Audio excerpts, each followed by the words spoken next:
예, 안녕하십니까. 저는 네트워크 사업부 매니지먼트 소프트웨어 개발 그룹에서 그룹을 맡고 있는 남기범입니다. 오늘 개방형 이동통신을 위한 자동화 솔루션이라는 주제로 여러분들께 한 20분 정도 짧은 시간 말씀드리도록 하겠습니다. 이게 주제가 조금 어렵기도 하고 이 이동통신이 좀 여러 가지로 좀 어려운 면이 있죠. 그래서 아마 좀 쉬운 내용으로 준비했습니다. 첫 번째 세션에서는 조금 아무래도 기초적인 내용들, 가상화나 클라우디피케이션이라고 하죠. 이게 왜 벌어지고 있는지, 그다음에 뭐 기본적인 정의, 어떤 표준들 이런 얘기들을 잠깐 할 거고요.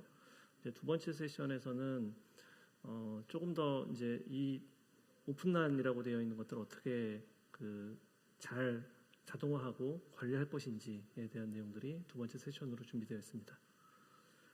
예, 그럼 시작하겠습니다. 네, 이거는 제 얼굴이고요. 네, 일단 이게 좀 오래된 트렌드입니다. 한 10년 정도 됐습니다. 가상화라는 게 시작돼서 한 10년 정도 된 트렌드이고요. 먼저 이제 클라우드 네이티브라는 큰 그림 하에서 이제 5G가 큰 촉매가 됐죠. 그리고 이제 개방성, 오픈니스, 그다음에 이제 오토메이션, 그다음에 AI가 큰 힘이 되었고, 그다음에 이것들을 잘 구성하기 위해서 이제 오픈 소스가 큰 뒷받침을 하는 이런 형태가 텔코 네트워크의 큰 트렌드가 한 10년 전부터 돼서 계속 이제 벌어지고 있는 일이라고 보시면 되겠습니다. 근데 이거는 뭐 많이 보신 그림일 수도 있는데요. 이제 가상화도 진화하고 있습니다. 이제 가상화가 된 지가 10년 정도 됐어요. 근데 보통 이제 IT에서는 한 20년 전부터 벌써 서버들을 다 가상화해서 애플리케이션들 가상화된 서버에 올리고 이런 일들이 벌어졌었는데, 이제 텔코에서는 이제 IT의 성공 사례를 계속 답습해오는 그런 또 경향들이 있었고요. 예전에 이제 뭐 아시는 분들은 아시겠지만 장비들이 굉장히 이제 인베디드 하드웨어 형태의 장비들이었고, 거기에 올라가는 장비들도 굉장히 많았고 소프트웨어도 굉장히 다양하고 이런 형태였었습니다. 한 뭐 10년 전만 해도요. 그러다가 이제 뭐 가상화 바람이 크게 불면서 단 것처럼 이제 우리가 흔하게 알고 있는 HP, 델 이런 데는 같이 서버들에 소프트웨어 올리는 형태로 진화를 했고요. 대표적으로 이제 여기 사용된 기술이 이제 오픈스택을 비롯한 가상화 기술입니다. 하이퍼바이저를 중심으로 버추얼 머신 위에다가 소프트웨어를 올리는 그런 형태의 이제 시작이 됐고요. 근데 우리들이 이제 핸드폰들을 쓰고 있는 5G 통신들은 이미 다 이런 가상화 기반 하에서 돌고 있는 것이라고 보시면 되겠습니다. 이제 여기에 가장 큰 흐름이라고 할 수 있는 게 이제 스케일러블해졌죠. 예전에는 이제 장비 국사에 딱 가면 이 장비들 스케일러블 하게 하려면 보드 하나 들고 가서 새로 꽂고 막 이렇게 했었어야 되는데, 지금 이제 소프트웨어로 이제 VM 하나 더 만들면 되니까 그런 형태로 할 수 있게 됐고요. 그다음에 이제 오케스트레이션이라는 게 생겼어요. 예전에는 이제 그냥 장비를 매니지먼트하는 것만 있었는데, 이런 인프라를 관리하기 위한 오케스트레이터라는 게 생겼습니다. 근데 이게 이렇게 가나 싶었는데, 이제 여기에 만족하지 못하고 이제 IT 월드의 아마존에서 하고 있는 그런 기술들이 많이 도입됐죠. 대표적으로 클라우드 네이티브 기술들인데, 대표적인 기술들이 이제 스테이트리스 구조입니다. 그러니까 기존에는 장비가 큰 버추얼 머신 형태로 되어 있는 장비들이었는데, 그걸 쪼개서 조그맣게 만들고, 그다음에 이제 장비를 스케일러블하게 만들 수 있는 스테이트를 뒤에 조금 더 설명드리겠습니다만 그런 구조로 진화했습니다. 그다음에 이제 오케스트레이터도 진화했죠. 이제 오픈스택에서 이제 벌써 평정했는데 쿠버네티스가 벌써 평정을 했죠. 쿠버네티스 기반의 오케스트레이터가 조금 더 인텔리전트해졌고요. 그다음에 이제 오픈니스라고 해서 이제 개방성에 관련된 것들이 이제 조금 더 강조되는 형태로 되겠습니다. 그래서 클라우드 네이티브가 어떻게 되어 있는지는 뒤에 조금 더 설명을 드리도록 하겠습니다. 그다음에 이제 이건 뭐 많이 아시는 건데 마이크로 서비스 아키텍처죠. 일단 마이크로 서비스라는 거는 기본적으로 작게 쪼갠다는 의미지 않습니까? 근데 예전에 텔코 애플리케이션들은 굉장히 덩치가 컸어요. 예를 들면 호처리 애플리케이션 그러면 큰 덩어리의 애플리케이션이었는데, 이제 그러다 보니까 이제 죽으면 큰일 나죠. 그러니까 거기를 잘 이중화하고 삼중화하고 막 이런 식으로 소프트웨어를 만들었었습니다. 근데 이제 클라우드 네이티브화 되면서 그런 콜 소프트웨어, 우리 이제 호처리 소프트웨어 같은 경우도 뭐 세션, DB 뭐 이런 식으로 다 나눠가지고 작게 구성을 하는 방향으로 진화를 하고 있고요.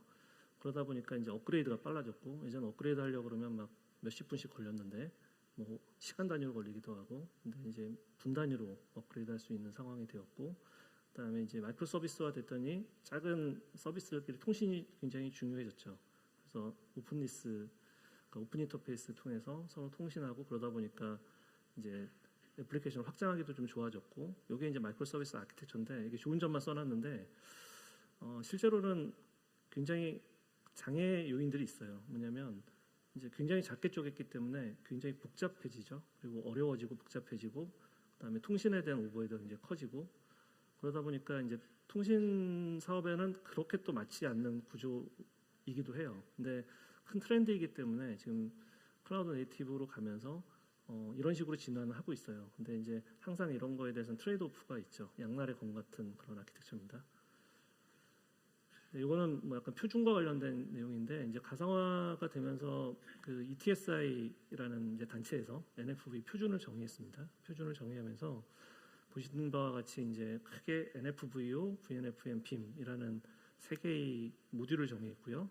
그 모듈에 따라서 이런 모듈들은 이제 VNFD라는 디스크립터에 따라서 VNF라는 걸 정의했는데 예전에 장비는 아까 하드웨어 박스 같은 장비라고 했잖아요.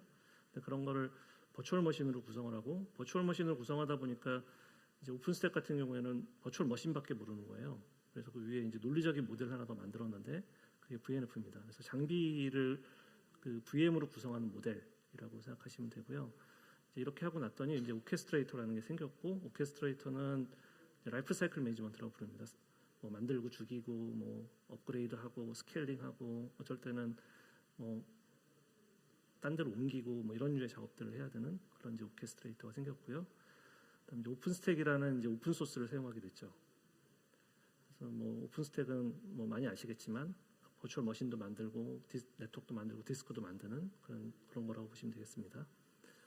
그리고 다음 장에서 보시면 이제 CNF인데 이제 가상화 때는 이렇게 했었고 이제 컨테이너로 또 바뀌었어요. 컨테이너로 바뀌면서 컨테이너는 이제 장점과 단점이 있는데 장점으로는 굉장히 작게 만들 수 있습니다. 예전에는 버추얼 머신은 서버 자체를 에뮬레이션해서 하드웨어를 에뮬레이션하는 거기 때문에 무거웠습니다. 뭐 게스트 OS도 있어야 되고 호스트 OS도 있어야 되고 뭐 이런 구조였죠. 근데 이제 컨테이너로 가게 되니까 그거를 약간 속이는 구조죠. 뭐 이제 다커 같은 애들이 들어와서 이제 컨테이너 런타임 엔진이라고 부르는데 이런 애들이 돌면서 위에 흡사 자기 혼자 도는 것처럼 옆에 애들과 그 연관되지 않는 것처럼 속이는 그런 기술들이 등장했고 그래서 컨테이너로 작게 만들 수 있게 됐습니다. 뭐 처음에는 여러 가지 기술들이 컨테이너 플랫폼에서 경쟁을 했는데 지금 이제 쿠버네티스가 천하통일했죠. 그래서 쿠버네티스 베이스로 이제 컨테이너 CNF라는 이제 장비 개념을 관리하게 됐습니다. 이건 여러분들이 이제 5G 모바일 네트워크를 잘 모르실 수도 있을 것 같아서 하나 장표를 들고 와봤고요. 5G 모바일 네트워크는 이제 우리들이 쓰는 핸드폰이죠. 핸드폰은 기본적으로 라디오 RU 유닛이라고 그러는데 라디오 유닛이 붙어 있습니다. 여러분들 보통 보면 이제 아파트 옥상 이런데 유심히 보시면 있거든요. 그래서 달려 있는 그런 이제 라디오 장비들이 있고요. 그 아파트 옥상에 보면 조용하게 문 잠겨 있는 데가 있는데 거기에 이제 DU 장비들이 들어 있습니다. 보통 이제 박스들로 다 구성되어 있고 옆에 보시는 이제 그 굉장히 각 벤더들 에릭슨, 노키아, 뭐 삼성 포함해서 이렇게 자기 전용 그 플랫폼 위에 만드는 그런 박스들로 되어 있고요. 그다음에 중간에는 이제 센트럴 유닛이라 그래서 그건 이제 서버로 많이 하기도 하는데 그것도 이제 보통은 그 벤더 스피시픽한 하드웨어로 되어 있죠.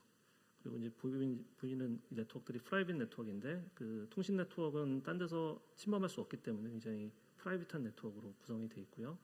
그다음에 프라이빗 네트워크 위에 이제 UPF라고 되어 있는 부분은 이제 코어 네트워크인데 사실은 굉장히 복잡해요. 코어 네트워크는 장비가 뭐 대표적인 장비만 30종류 이상 되고 굉장히 복잡한 네트워크인데 일단 UPF만 그려놨습니다.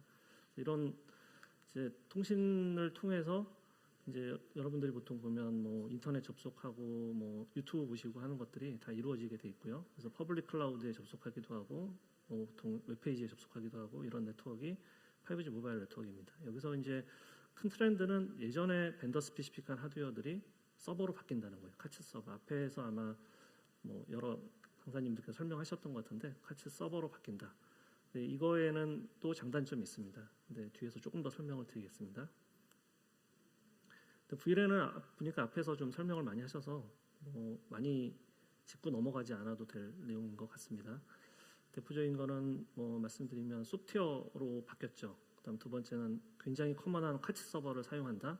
세 번째로는 오픈 소스가 이제 본격적으로 들어오기 시작했다. VLAN에서는 이제 소프트웨어 관점에서 보면 이 세 가지가 가장 큰 트렌드인데, 이제 소프트웨어로 바뀌다 보니까 예전에는 이제 아까 말씀드렸던 것처럼 막 장비를 들고 가서 했었어야 되는데 굉장히 쉽게 업그레이드 할 수 있게 되었다. 그다음에 가장 큰 거는 이런 것 같아요. 예전에는 이제 그 테크가 바뀌면 GSM에서 LTE로 바뀌고 5G로 바뀌게 되면 장비가 공존하기가 되게 힘들었거든요. 근데 지금 이제 서버에 소프트웨어로 다 올릴 수 있기 때문에 장비 공존 같은 걸 할 수 있다거나 이런 것들이 이제 소프트웨어로 가게 되면서 큰 장점이 되었는데, 이거는 여담으로 조금 말씀드리면 굉장히 어려워요. 소프트웨어로 다 만든다는 거는.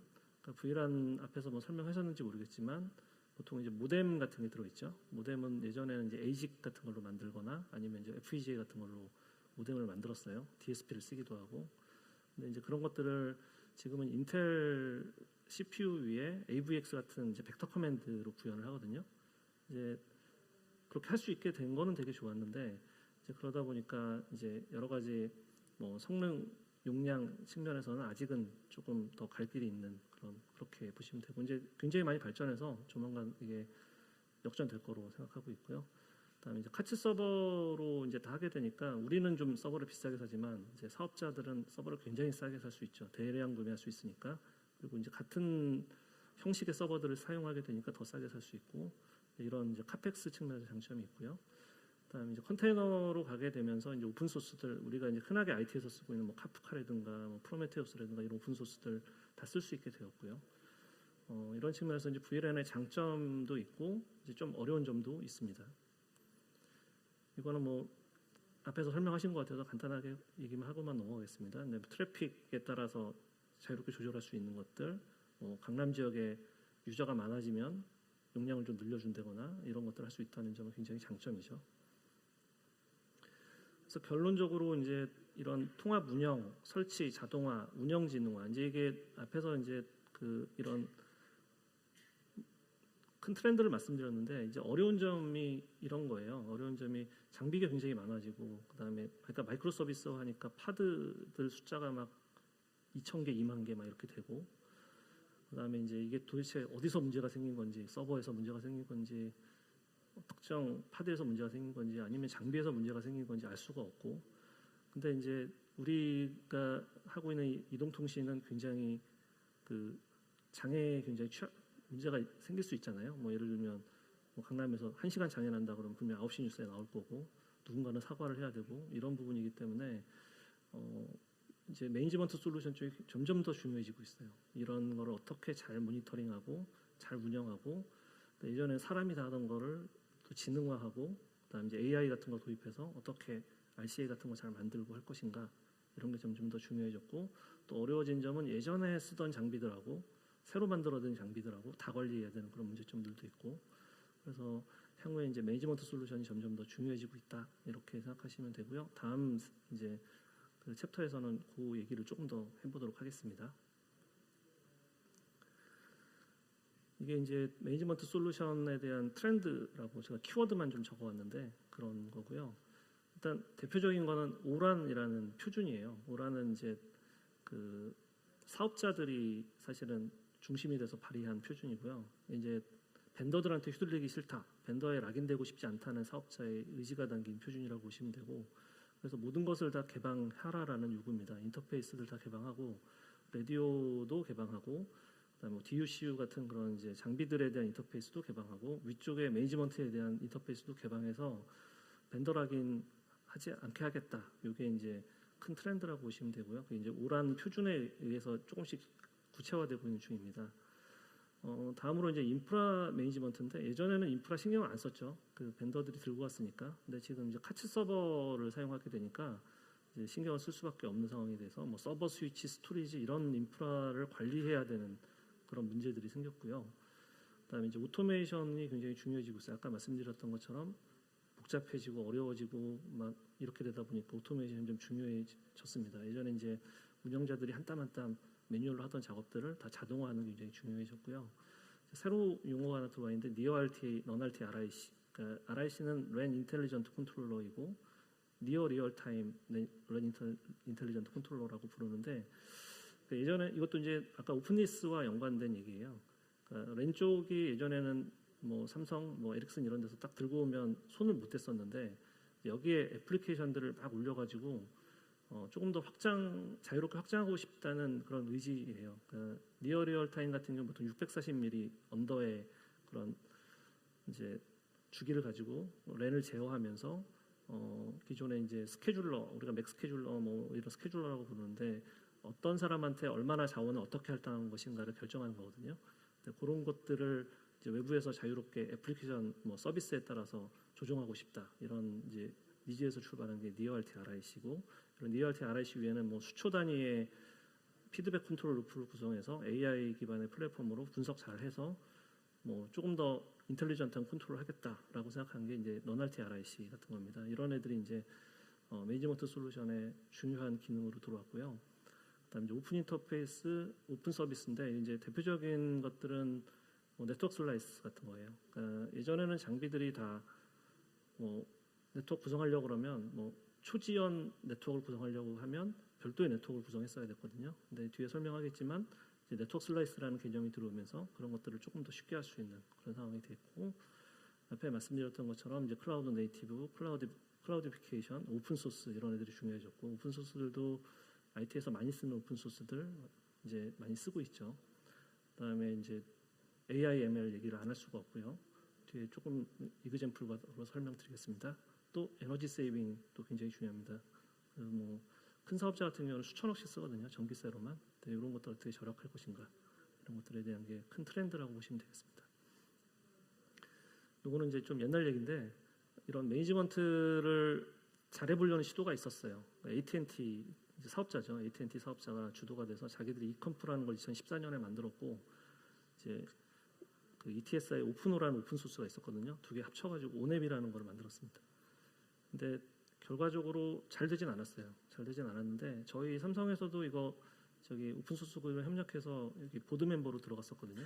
그래서 저희가 한때는 한 3년간은 그 컨트리뷰션 2위 정도 찍고 열심히 했었는데 확대가 되지는 못했어요. 아마 여러 가지 복귀해 보면 여러 가지 이유들이 있는데 뭐 여기서 자세하게 설명은 안 하겠지만 아무래도 이제 이 매니지먼트 쪽이 굉장히 사업자마다 특별한 부분들이 있어서 이거를 하나의 플랫폼으로 하나의 솔루션으로 만들어낸다는 게 쉽지 않았던 것 같습니다.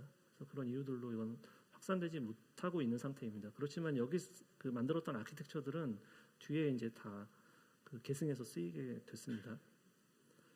이제 이거는 네피오라고 아마 잘 못 들어보셨을 것 같은데 구글에서도 또 이제 텔코에 막 눈독을 들이면서 어떻게 해볼까 하다가 만들었어요. 22년에 만들었고요. 이제 리눅스 파운데이션이랑 같이 네피오라는 프로젝트를 하나 만들었습니다. 22년 4월에 만들어서 지금 올해 5월에 첫 번째 릴리즈가 있었는데 아직은 굉장히 시작 단계이긴 하지만 굉장히 꿈은 야심차요. 그러니까 구글은 그 쿠버네티스로 모든 것을 하고 싶다. 이게 이제 네피오이고요. 이제 아까 말씀드렸던 것처럼 인프라 부분이 굉장히 어렵죠. 인프라 부분을 쿠버네티스로 이제 직접 설치하고 싶다.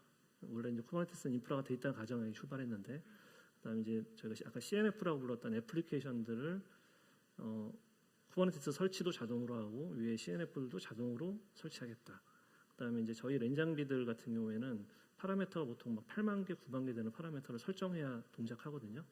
그런 파라미터 설정 같은 거를 이제 자동으로 하겠다. 이게 이제 네피오의 큰 목표이고, 이거는 좀 지켜봐야 될 것 같습니다. 그 오넵의 길을 걷게 될지 아니면 구글이니까 뭔가 좀 달라서 성공하게 될지는 저희도 굉장히 예의주시하고 있고 인력들이 들어가서 열심히 보고 있는 중입니다. 이제 표준 가져와서 조금 머리가 아프실 텐데 이건 이제 표준에 있는 그림을 좀 가져왔고요. 여기 보시면 이제 사업자들이 가장 포커싱하고 있는 랜 RU하고 DU 사이가 엠플레인이라고 하는 인터페이스로 연결되어 있는데 이 부분을 이제 개방해서 이제 뭐 삼성 DU하고 타사 RU를 붙여보고 싶다. 이게 이제 가장 큰 트렌드고요. 아까 이제 소개드렸던 니어 RT RIC, 넌 RT RIC가 핵심 구조로 들어가 있죠. 그래서 왼쪽에 이제 애플리케이션들을 뭐 사업자든 아니면 벤더든 자유롭게 확장하고 싶다라는 이런 이제 욕심이 있었던 거고, 여기 보시는 것처럼 뭐 엑스앱이라는 구조로 확장하거나, 위에 이제 넌 RT RIC 같은 경우에는 R앱이라는 구조로 여러 가지 애플리케이션들을 확장하고 있습니다. 당연히 삼성에서도 니어 RT RIC, 넌 RT RIC를 만들었고, 이제 여러 가지 그 다양한 애플리케이션들을 만들어내고 있는 중이고요. 왼쪽에 보시면 이제 네트워크 슬라이스와 관련된 부분이 있죠. 뭐 여기 약자로 써 있어서 좀 그런데 네트워크 슬라이스 매니지먼트 펑션이고요. 뭐 랜 영역, 코어 영역, 뭐 이런 다양한 영역에 있어서 그런 부분이 들어 있습니다. 오른쪽에 이제 오케스트레이터, 뭐 엘리멘트 매니지먼트 시스템 같은 전통적인 통신에 들어가는 오케스트레이터가 들어 있고요. 그다음에 인프라를 관리하기 위한 그런 부분도 포함되어 있습니다. 결국 이제 SM 아키텍처도 보면 아까 네피오와 크게 영역이 다르지 않다고 보시면 될 것 같습니다. 네, 이건 이제 저희 그 삼성에서 하고 있는 영역이기도 하고 아마 다른 경쟁사들도 다 하고 있는 부분일 텐데, 이제 AI ML이 굉장히 중요해지면서 이제 운영이나 아니면 최적화 부분에 있어서 굉장히 여러 가지 시도들을 하고 있습니다. 대표적으로 네트워크가 복잡해지기 때문에 잘 안 보이니까 잘 보여주겠다라는 부분하고, 그다음에 이제 우리 통신은 SLA라고 서비스 레벨 어그리먼트라고 부르는데, 이제 돈 낸 만큼 잘 쓸 수 있게 만들어주는 게 목적이어서 그걸 잘 모니터링하고 그걸 보증해주는 부분들, 그다음에 이제 그 현재 문제점들이 뭐 장애가 생길 수 있죠. 그런 부분들을 잘 분석해서 RCA를 만들어내고 그걸 제공해주는 것들, 그다음에 설정이나 이런 부분이 이제 어렵거든요. 아까 말씀드렸던 것처럼 8만 개 파라미터, 뭐 어떤 특정한 기지국에서 문제가 생기면 어떤 문제인지 분석하는데 굉장히 오래 걸리거든요. 그때 그게 뭐 작업자 실수일 수도 있고 뭐 여러 가지 환경적인 요인일 수도 있는데, 그런 것들을 분석하고 이제 그런 거를 자동으로 조정해서 잘 돌아가게 만드는 거. 그다음에 이제 에코시스템, 아까 이제 R앱, X앱 같은 그런 이제 애플리케이션을 확장해 나가는 구조. 이런 것들이 이제 기본적으로 AI ML 베이스의 오퍼레이션하고 옵티마이제이션이 추구하는 방향이고, 이거와 관련된 이제 애플리케이션들이 속속 개발되고 있는 중입니다. 이제 요 네트워크 슬라이싱 얘기인데요. 네트워크 슬라이싱은 굉장히 개념은 심플해요. 개념은 기존에 별도의 네트워크로 구성하던 거를 논리적인 네트워크로 구성하겠다는 거고요. 그러다 보니까 이제 가장 중요했던 건 아이솔레이션, 그러니까 슬라이스끼리 간섭이 없어야 되는 그런 거죠. 대용량을 처리하는 녀석하고 저지연을 처리하는 녀석하고 슬라이스가 간섭이 없어야 되겠다는 거고, 오케스트레이터로 이제 다 보고 있어야 되는 거고, 그다음에 슬라이스에 대한 이제 어셔런스, 보통 이제 그 서비스가 보증할 수 있도록 그렇게 해줘야 된다는 게 네트워크 슬라이스의 가장 큰 개념입니다. 이제 이거는 너무 복잡하니까 넘어갈 텐데, 이제 슬라이스 하려면 혼자 하면 안 되고 뭐 RIC라든가 여러 가지 협력해서 이런 슬라이스를 만들어야 된다는 그런 제어 구조를 간단하게 보여드렸습니다. 뭐 대표적인 사례가 저희 이제 클라우드 게이밍 같은 거예요. 우리 엑스박스 게임 패스 같은 거 하려면 돈을 더 내고 하게 되면 보증해줘야 되잖아요. 이제 그런 거 하려면 네트워크 슬라이스가 필요하게 된 거죠. 이건 저희 이제 상용화 사례 중에 하나인데, 이제 도쿄 마라톤의 이제 모습이에요. 여러 사람들이 핸드폰을 들고 있으니까 굉장히 그 비지한 상황이겠죠. 그런 상황에서 영상 중계도 가야 되고, 그 슬라이스를 구분해서 영상 중계에 영향이 없도록 그렇게 슬라이스를 구분해서 상용화한 사례입니다. 올해 저희가 실제로 상용으로 보여줬던 그런 사례입니다. 이제 몇 장 안 남았는데, 이제 V란 앞에 이제 좋은 얘기들만 많이 해서 이제 제가 이제 좀 어려운 점들을 좀 얘기해 보려고 해요. V란은 분명하게 이동통신은 가상화로 진행하고 있습니다. 뭐 트렌드를 봐도 분명히 언젠가는 다 가상화로 갈 걸로 예상돼요. 예전에 이제 코어 쪽은 이미 다 갔고요. 코어 네트워크라고 해서 센트럴에 있는 네트워크 쪽은 이미 다 가상화로 갔고, 이제 안 되어 있는 부분이 이제 라디오 쪽이에요. RUDU, CU 이 부분이 아직 안 되어 있는데, 이제 그 부분이 한 3년 전부터 확실하게 이제 옮겨지고 있는 상황인데, 아직은 기존 랜에 비해서 뭐 시장이나 이런 부분은 낮긴 하지만 점진적으로 진화할 걸로 모든 사람들이 예측을 하고 있어요. 근데 이게 문제가 좀 있는 게 어렵죠, 굉장히. 왜냐하면 예전에는 뭐 삼성에서 하면 삼성에서 뭐 밑에 서버부터 다 해가지고 줬기 때문에 다 삼성에서 한 벤더가 책임지고 이런 구조였는데, 지금은 서버도 사와야 되고 위에 플랫폼도 여러 개 있죠. 뭐 윈드리버에서도 만들고 레드에서도 만들고 뭐 이렇게 하니까, 그다음에 이제 DU 같은 장비들도 삼성 것도 올리겠지만 여러 타사 장비들도 올리게 되겠죠. 이렇게 되니까 이제 굉장히 복잡해지고 이게 또 가장 큰 문제가 뭐냐면 설치 단계가 너무 복잡해요.